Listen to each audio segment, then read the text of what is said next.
Hey, Bill O'Reilly here for Newsmax, and this is the Talking Points Memo. It'd be very interesting to see if President Trump campaigns on how the far left has hijacked the Democratic Party. So we all know the issues, and there really isn't much commonality between President Trump and the Democrats. What is different, though, this time around than in 2016 is that radical leftists pretty much drive the agenda of the Democratic Party. Now, 10 years ago, this never could have happened because the press, the American press, would have scrutinized the radical left. Today, they enable the radical left. So you have newspapers like the New York Times and the Washington Post, network news, cable news. Many people inside those organizations sympathize with the radicals. So they're allowed to say anything they want.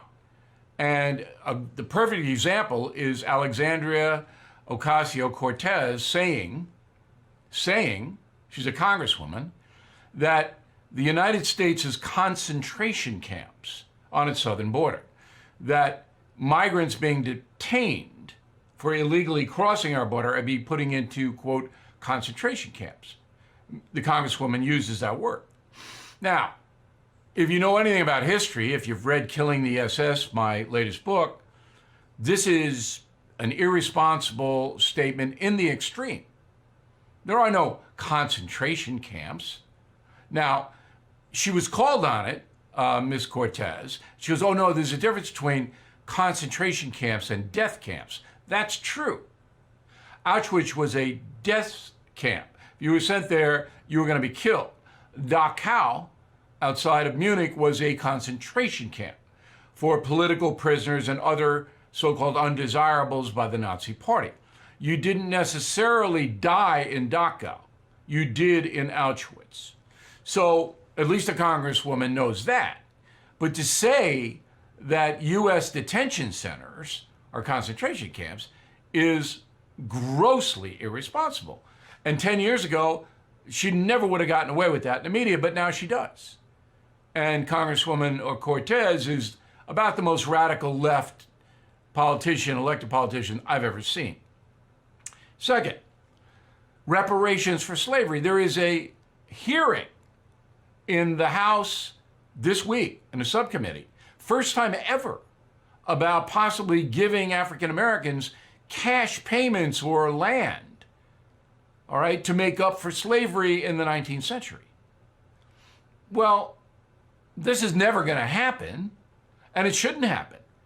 I wrote a column in detail on BillO'Reilly.com. I hope you read it. And it's very personal because my family lost everything in Ireland. The British seized my family's land during the famine. And it was shocking what happened. And if you go into every country, including this one, the government has abused the people at times. Native Americans, aren't they entitled to reparations?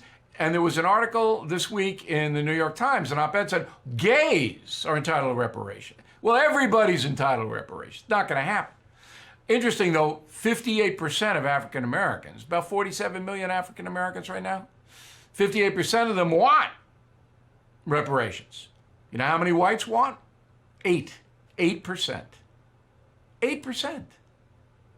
So if you ever passed it, which again will never happen, okay, you would create a division in America between the white and black race. That's good policy. Now, I can get into this in a very micro way, but again, it's better if you read it.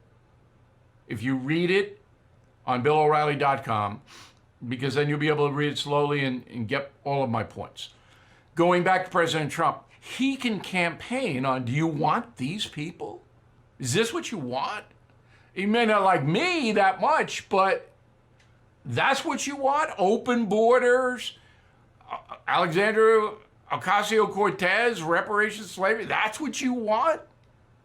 Seems to me to be a very powerful campaign argument. And that is the Talking Points Memo. Please check out BillO'Reilly.com, and we will see you soon. just watched Newsmax TV, America's fastest growing cable news channel. Subscribe to our YouTube channel for breaking news and give us a thumbs up. If you like this video, then share it with your friends. Remember, you can watch Newsmax TV live on YouTube. Newsmax TV, real news for real people.